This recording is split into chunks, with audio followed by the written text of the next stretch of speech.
Noong unang panahon, ang mag-asawang Maria at Jose na nanggaling sa Judea ay nagtungo sa bayan ng Bethlehem upang maghanap ng panunuluyan, pagkat si Maria ay nalalapit ng isilang ang anak ng Diyos na siyang tagapagligtas ng buong sanlibutan.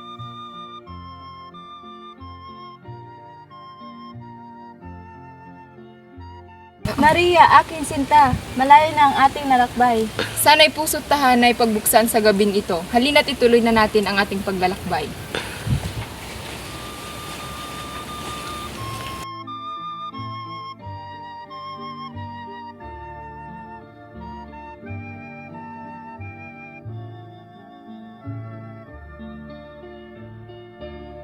Jose, aking sinta, ang aking pagsilang ay nalalapit na.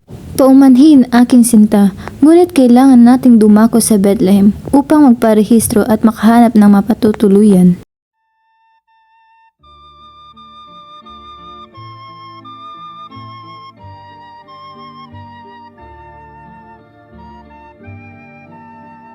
Magandang araw sa inyo. Saan kayo pupunta? Pupunta kaming Bethlehem, naghahanap kami ng matutuluyan. Sa Bethlehem, sa bayan ng hari, maraming tao roon dahil ang emperador ay magpapilihistro.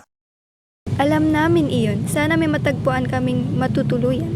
Huwag kayong mag-alala. Maraming bahay tuluyan sa Bethlehem.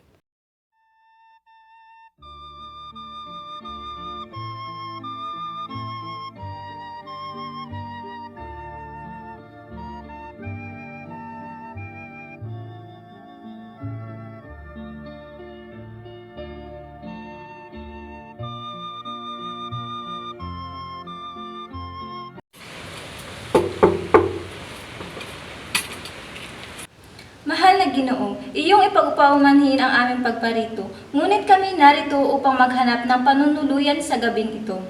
Inyong ipagpaumanhin, nais ko lang malaman kung saan kayo nanggaling at saan kayo buhat ngayon. Nanggaling kami sa malayong lungsod ng Jerusalem. Naglakbay ng 3 araw makarating lamang dito. Nagtungo kami rito ayon kay Haring Cesar. Sana ang aming hinaing ay iyong pahintulutan. Ginoo, ang aking sinapupunan ay nagdadalang buhay. Sana'y puso't tahanay pagbuksan. Ibig namin kayo'y patuluyin, ngunit ang aming tahanay ay wala ng lugar. Kung kayo'y mas nauna lamang, ay amin kayong patutuluyin sa aming tahanan. Kung gano'y Ginoo, kami maghanap na lamang ng ibang matutuluyan.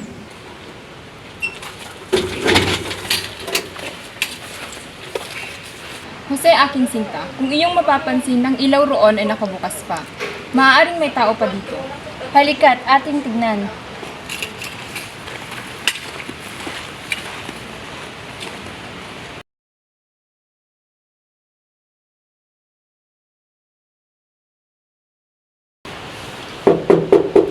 Tao po, gabi mawalang galang. Pagpaumanhin kung sino man kayo, iyong bahay sa isip ko. Mamaya pa'y darating ang aming panahuin, ang bahay ay dapat iwasto. Walang galang na ho, Ginoo. Ako'y isang inang nagdadalang tao. Kami pahintulutan alang-alang sa aking dinadala. Kahit sa ang sulok, basta kami papasukin. Ang aming panauhin ay darating sa lalong madaling panahon. Ito ay isang tanyag ng panauhin na kailangan kong estimahin. Paalam sa inyo.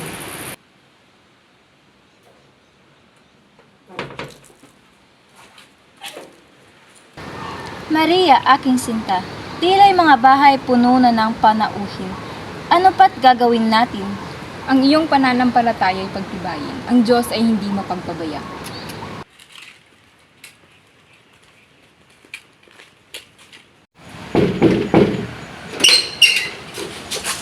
Tao o hayop baga kayo, gabing-gabi kayo'y nanggugulo. Ginoo, iyong ipagpaumanhin. Aking sintay na lalapit ng magsilang. Aming pagod ay huwag alalahanin, alang-alang sa aking sanggol. Buong bahay ko'y natutulog at kayo'y nambubulabog. Wala akong panahon sa katulad ninyong patay gutom. Kung ayaw nyo'y di bali, huwag lamang kami lait-laitin. Dukhaman o pulubi, kami may dalang kabutihan. Halika na, Tuse, ituloy na natin ang ating paglalakbay. Ngunit ang bawat pintuan ay sarado, ang bawat puso ay malamig. Walang gustong tumanggap sa mag-asawang naghahanap ng matutuluyan. Kahit ang mga taong mayaman at may kapangyarihan ay nagtanggi sa kanila dahil sa takot at pagmamataas. Maria, wala na tayong pag-asa. Saan tayo matutulog? Jose, huwag kang mag-alala. May Diyos na nagmamalasakit sa atin.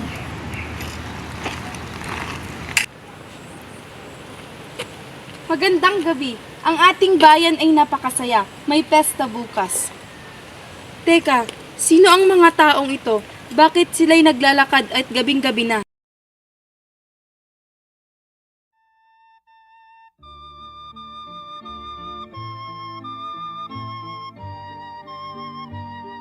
Magandang gabi. Maari ba kaming magtanong? Maaari. May bakante ba kayong matutuluyan? Sapagkat ang aking sintay malapit ng magsilang. Bakit hindi naming bakante pero ang bahay namin ay puno na ng bisita? Wala na't kaming matutuluyan. At sa gitna ng kanilang pagkalungkot, isang maliit na kubo ang kanilang nakita. Isang matandang mag-asawa ang nakatira doon, na may mga puso na puno ng kabaitan at pagmamahal. Aking sinta, ikay ba'y pagod na?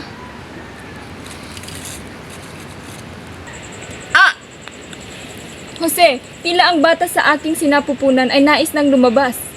Saglit lamang. Magandang gabi po! Magandang gabi. Sino ka? Gabing-gabi na ay naririto ka pa. Magandang gabi po. Maaari po bang magtanong?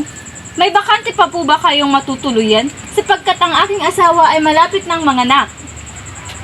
Oo, kami may isa pang bakante. Halik kayo. Halika na, aking sinta. Tayo may matutuluyan na.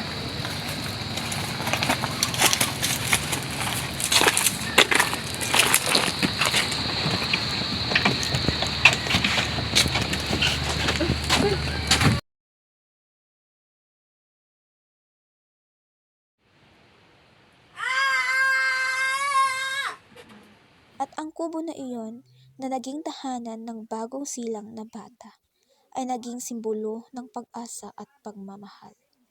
Isang paalala sa atin na kahit sa gitna ng kahirapan, may Diyos nagmamalasakit sa atin at may mga tao na handang magbigay ng tulong. Panunuluyan, isang kwento ng pag-asa, isang paalala sa atin na mahalaga ang pagmamahal at kabaitan. Sa bawat tao na nangangailangan, bigyan natin ng tulong at buksan natin ang ating mga puso sa pagmamahal. Sa ganitong paraan, ang kwento ng panunuluyan ay patuloy na nabubuhay. Isang kwento ng pag-asa, pagmamahal at kabaitan.